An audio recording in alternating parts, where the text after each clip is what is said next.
साहेब मागच्या वेळेला पण तुम्ही आला होता, यावर्षी पुन्हा आलाय, काय सांगाल? खरं तर हे जागृत स्थान आहे नवनाथाचं मलंगगड आणि शिवसेना प्रमुखांच्या आशीर्वादानं स्वर्गीय आनंद दिघे यांनी सुरू केलेली की हिंदुत्वाची ही वहिवाट आहे आणि खऱ्या अर्थानं आज ही वहिवाट नाही तर मोठा आता महामार्ग होतोय हा.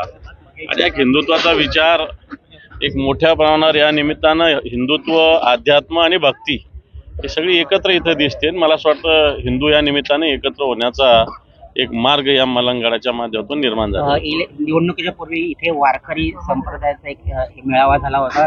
त्यात तत्कालीन मुख्यमंत्री आताचे उपमुख्यमंत्री एकनाथ शिंदे असे बोलले होते, आम्ही मलंगगडाला मुक्ती देऊ, मात्र ती अद्याप दिलेली नाही.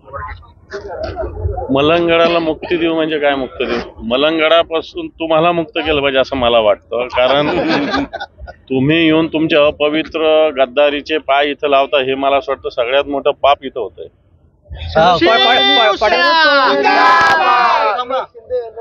सन्मानित केलं त्याच्यावरती राऊत यांनी नाराजगी व्यक्त केली, तुम्ही कसं पाहताय? मला असं वाटतं मलंगगडावर बोलू आपण, बाकी राजकीय बोलण्यापेक्षा. कारण आज एक वातावरण आहे, माघी पौर्णिमा आहे, चांगलं भक्तिमय वातावरण आहे. मला वाटतं ते महत्वाचं आहे. बाकीच्या फडणवीस राज ठाकरेंच्या घरी गेले, याच्याकडे आपण कसं बघतो? असं बघता तर बघितलं काल टीव्हीवर तुमच्या सगळ्या. पण मला असं वाटतं बघता म्हणजे कोणाकडे भेटायला जाणं काय गुन्हे अशातला थोडी भाग आहे आपला. काय आपण महाराष्ट्र काय एवढा असा झालं नाही की एकमेकाकडे बघू सुद्धा नाही. बघू शकतो आपण, जाऊ शकतो एकमेकाकडे. त्यांनी काय मला असं वाटत नाही फार मोठा राजकीय विषय व्हावा त्याच्यात. नक्कीच हा वाद लवकर सुटेल. तुम्ही बघितलं असेल देशाचा जो राम मंदिराचा प्रश्न होता तोही 500 वर्ष आपला सुटला नव्हता, पण मोदी साहेबांच्या माध्यमातून एक राम मंदिराचा प्रश्न सुटला. त्याचबरोबर आपण जे प्रतापगडावर जी आपली एक समाधी आहे अफजल खानाची अनधिकृत, तीही शासनाच्या माध्यमातून काढण्यात आली.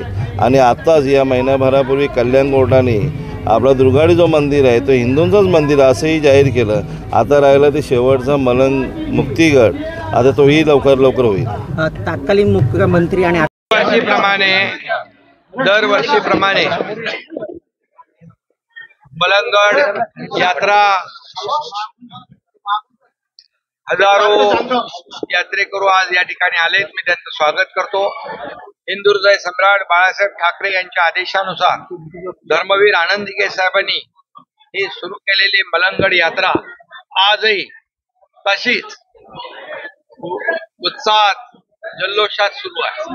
खरं म्हणजे लाखो मलंग भक्तांचा एक जिव्हाळ्याचं नातं या मलंगगडाशी मच्छिंद्रनाथाच्या समाधीशी जुळलेलं आहे. आणि म्हणून दरवर्षी माघी पौर्णिमेला या ठिकाणी लाखो लोक येतात, लाखो मलंग भक्त येतात, दर्शन घेतात आणि श्रद्धेने या ठिकाणी पूजा अर्चा करतात.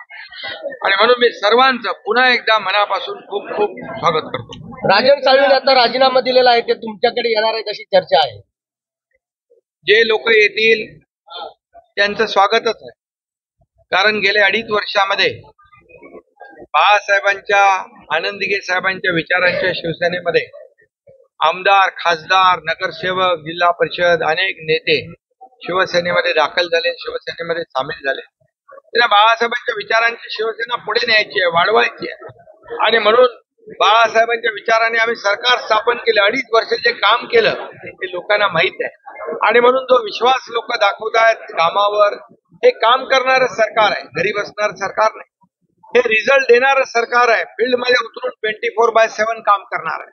आणि म्हणून माझ्या मुख्यमंत्री काळामध्ये एवढे निर्णय आम्ही घेतले, एवढे प्रकल्प केले, लोकाभिमुख कल्याणकारी योजना, माझी लाडकी बहीण, लाडका भाऊ, लाडका शेतकरी, लाडका ज्येष्ठ, असे अनेक निर्णय आम्ही घेतले. आणि त्यामुळे विकासाचा अजेंडा घेऊन जाणारं आमचं सरकार आणि शिवसेना आहे. आणि म्हणून अनेक लोक शिवसेनेमध्ये येतात, त्यांचं मी स्वागत